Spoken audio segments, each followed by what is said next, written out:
M.Emmet Walsh, actor who shined in seedy, menacing roles, dies at 88. He was a comically deranged sniper in The Jerk, and a double-crossing private eye in Blood Simple. A typical Walsh character, a film critic once wrote, was a cesspool in a flowered shirt.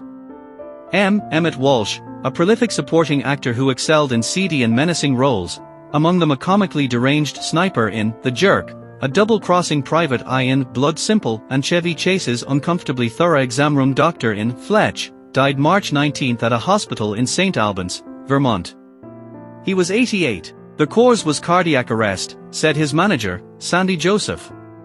In a career spanning more than a half-century and 200 film and television parts, Mr. Walsh was credited with elevating even the most mundane comedies and dramas with his convincing turns as troubled everyman, crooked authority figures, sadists, intense weirdos and outright maniacs. A typical M.Emmet Walsh character, USA Today film critic Mike Clark once wrote, was a cesspool in a flowered shirt. With his paunchy physique, retreating hairline, ruddy hangdog face, and flat but chilling cadence, Mr. Walsh straddled a line between the commonplace and the memorably off-kilter. His skill, in often fleeting roles, was to jolt the plot forward, then return to his place in the background of the action. In the process, he became one of the most sought-after and recognizable supporting players in Hollywood. Opposite such charismatic stars as Al Pacino, Dustin Hoffman, Paul Newman, Robert Redford, Julia Roberts, Denzel Washington, Gene Hackman and Will Smith, Mr. Walsh said he tried to energize the moment without ever seeking to outshine the star. What makes it interesting for the audience is that I hit the ball and the other person returns the ball and you keep hitting it harder and the heads go back and forth, he told the Houston Chronicle. Whether it's Mr. Redford or Pacino or Hackman, once they see that I'm there, they aren't going to let me win that tennis match, Mr. Walsh continued. We hit the ball very hard. That's why I'm brought in. These guys get up and start hitting, and I hit, and suddenly you've got a scene that works. After spending years acting on stage and in bit parts on screen, Mr. Walsh had a significant boost playing a vicious parole officer to Hoffman's ex-con in the crime drama, Straight Time, 1978. The next year, in The Jerk, he played the rifle-wielding crackpot who chooses his victims based on his dislike for their names.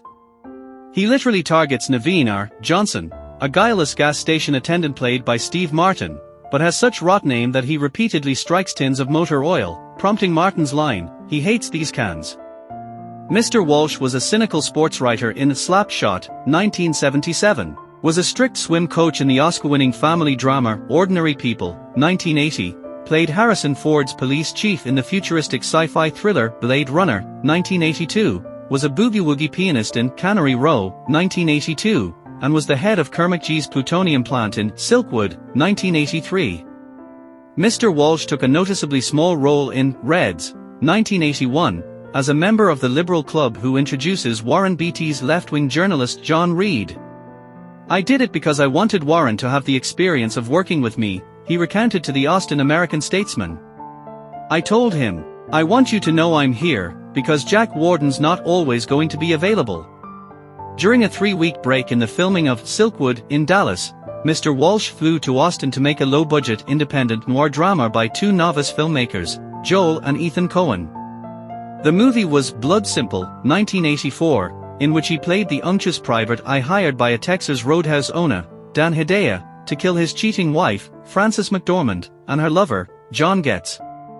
Mr. Walsh portrayed the Southern sleuth, under a sweaty cowboy hat and mustard-colored leisure suit, as an homage to the obese 1940s character actor Sidney Greenstreet, who specialized in greedy and untrustworthy schemers. New Yorker film critic Pauline Kael described Mr. Walsh as the film's only colorful performer. He lays on the loathsomeness, but he gives it a little twirl, a sportiness. The movie won the Sundance Film Festival's Grand Jury Prize and launched the Coen brothers as filmmakers.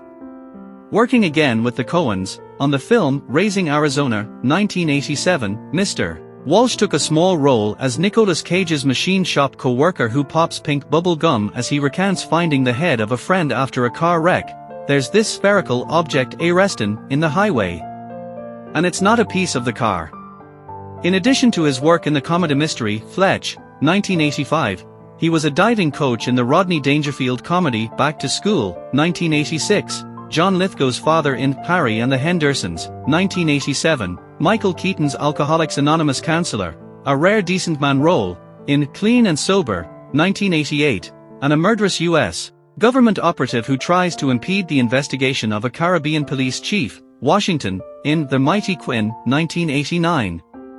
In 1996, Mr. Walsh was a defense psychologist in the courtroom drama, A Time to Kill, and played the apothecary in director Baz Luhrmann's Shakespeare tragedy adaptation, Romeo and Juliet. Film critic Roger Ebert posited the Stanton Walsh rule: no movie featuring either Harry Dean Stanton or M.Emmet Walsh in a supporting role can be altogether bad, but conceded that not even Mr. Walsh could save the misfire that was Wild Wild West, 1999, a western with Smith. For Mr. Walsh, the beauty of being a high-profile character actor was that he pulled down a generous salary. He once said he made more than the president, while avoiding the pressure of carrying a film. "It's a good life being a character actor," he told the Orange County, Calif, Register. "I've been around stardom. I've been around Redford and Hoffman, and it's scary. That drive for stardom is like the greyhounds chasing the mechanical rabbit. By the time he catches him, he's too tired to run anymore, and you've got to shoot him." Michael Emmet Walsh, known as Mike to his family and friends, was born in Ogdensburg, New York, on March 22, 1935, and grew up in Swanton, Vermont. His father was a U.S. Customs agent, and his mother was a homemaker. He graduated from the private Tilton School in New Hampshire. At his father's behest, he majored in business administration at Clarkson College of Technology, now a university, in Potsdam, New York, barely passing his classes while excelling as a varsity golfer and appearing in student plays. He graduated in 1958, but not before the dean of students called him, he said, to inform him that the school ranked him among the least promising degree holders in recent memory. Dreading an office career, he enrolled in a 2-year program at the American Academy of Dramatic Arts in New York. To make connections, he played in the Broadway Softball League. In one game, the then largely unknown Redford was his first baseman, and playwright Neil Simon covered second. "I'm a guy out of acting school," he told the Arizona Republic, "and I'm yelling, 'Come on, Simon, bend your ass.'" After graduating from the academy, Mr. Walsh worked as a prop man at the Bucks County Playhouse in New Hope, Pennsylvania, and spent the next decade appearing off-Broadway, in summer stock and in commercials. He made his Broadway debut with a small role in Does a Tiger Wear a Necktie? 1969, a short-lived play about drug addicts that earned a Tony Award for newcomer Pacino.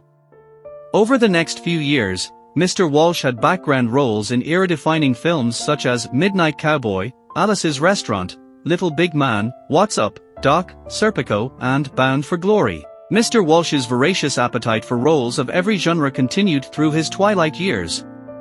He acted on regional theater stages from Washington to San Diego, appearing in works by Tennessee Williams and Arthur Miller, and in 2004 he won acclaim for his performance in a revival of Sam Shepard's Buried Child at London's National Theatre.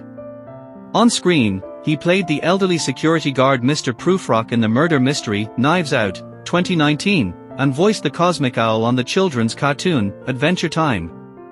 Mr. Walsh leaves no immediate survivors. "I have more fun playing 10 different people than I do playing the same person 10 different times," he told the Houston Chronicle. "One time it's a garbage collector, and the next time it's the president of Princeton. Princeton's not too happy, sometimes, but I have a good time finding out what I can get away with." Thanks for watching this video. If you like this, don't forget like and subscribe this channel. Goodbye.